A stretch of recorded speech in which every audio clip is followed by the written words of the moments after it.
I'm doing some Christmas shopping, and I'm out just kind of driving around. I'm about to go to the grocery store. But as I was telling you guys in a previous video that I did, one of our babes, I told you she would have probably some really rough days as far as Christmas coming up. And sure enough, these last 2 mornings, she has had some major fits.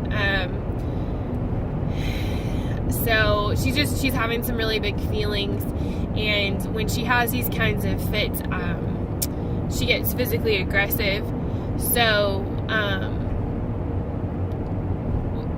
we have special training to deal with that, and I have to implement that training. But what they don't tell you, and this is kind of why I wanted to make this video, what they don't tell you, and what I didn't really realize until now, is what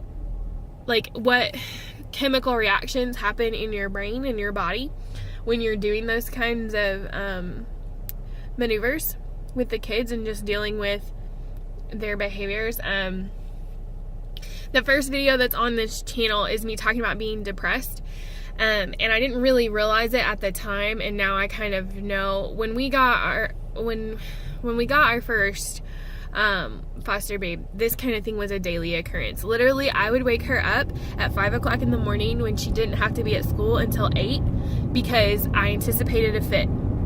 So she would have a fit. If she had a fit, I would be able to get through the fit and get her to school on time. So that was the whole reason. If she didn't have a fit, then she was, the state pays for before care, like I've talked about, and she would go to before care. But either way, we were prepared, and that's what we would do. And it hasn't been that way in a while, but combating those kinds of feelings, I'm going to talk kind of technical, but basically, so there's this part of your brain called the amygdala, and the amygdala is like the part of the brain that ensures survival. So it's the part that kicks in if you've ever heard of fight or flight. That's the contributor that's spitting out chemicals telling your body like run or fight. And as you age and develop, your frontal lobe is the reasoning portion of your brain. And so your frontal lobe has to work really hard to overcome that chemical spit out. And with children, their frontal lobe is not developed. They cannot reason. It doesn't happen. Frontal lobe fully develops in like the late teens, early 20s. That's really when it's fully done. It's really not like fully done, I think, until like 23 or 24. Like, just because some of the crazy stuff that people do, but that's not scientific stuff, that's just my thought process on it. But anyway, so when kids who've been through trauma, when they start having fits similar to what our little one has, their amygdala starts screaming, fight, fight, fight, fight, or run. And our particular child is a fighter. So, which, it sounds funny, but it's probably one of my favorite things about her. God, the kid is stubborn. I love her to death. But dealing with that, your brain, when you're dealing with a child, your brain starts to do the same thing because you're combating something that's coming at you. And so it dumps all these chemicals into your body. And if those chemicals don't dissipate, you can experience, in my case, it turned into depression. I wasn't ever diagnosed, but just based on like how I felt and my symptoms, that's most likely, well, that's not true. I have been diagnosed with depression and anxiety before, which I didn't know about until I was filing a claim with the VA, and they looked through my records, and one of the guys was like, oh, do you know that they diagnosed you with depression and anxiety? I was like, oh, who? And my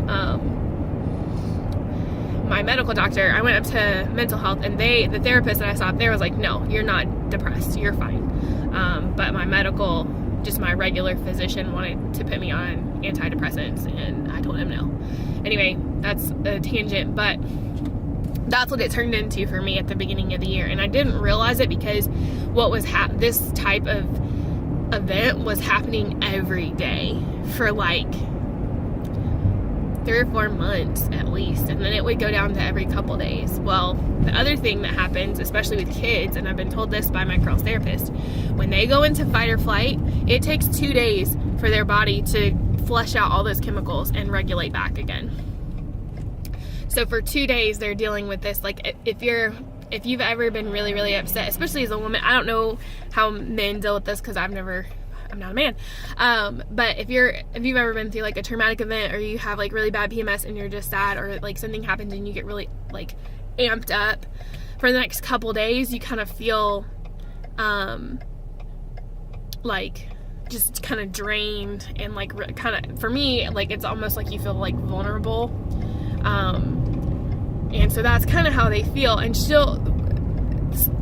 the sad part is, like, our babe has been through that kind of thing so much that it's normal to her. Like, it's a normal feeling to her. So yeah. So here we are, and it's close to Christmas, and she's just having a really tough time, and I'm having a tough time. I'm gonna try and work out today. I have not had a really good, well, actually, clarify, I haven't had any workout routine, which is part of the problem, because exercise combats those negative chemicals in the body, and I just haven't taken the time to do that.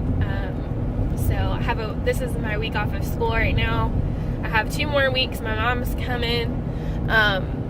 So I'm sorry videos have been kind of sparse, but I filmed another video where I went and talked to a doctor, like my regular checkup for being a woman. And I'm assuming I'm not assuming, most of the people who watch this are women, so I'm not worried I'm gonna like freak anybody out. But I had to go see my gynecologist, and they were talking about fertility, and like, it's just funny because like doctors don't seem to understand the whole, like, we're not preventing pregnancy, but we're not really interested in fertility counseling either. Like, if it happens, fine. They don't get that.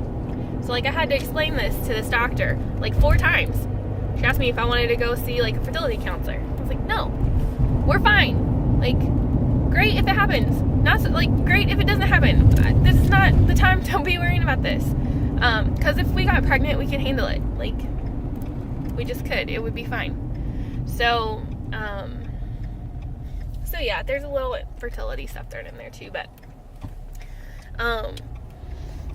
if you guys know anybody that's a foster parent who has kids that are going through this same kind of thing during the holidays, let me know. Or if you have any questions about best ways to handle this, or if you're interested in becoming a foster parent and you're just kind of curious about like how we deal with difficult behaviors, just let me know. But yeah, talk to you guys later.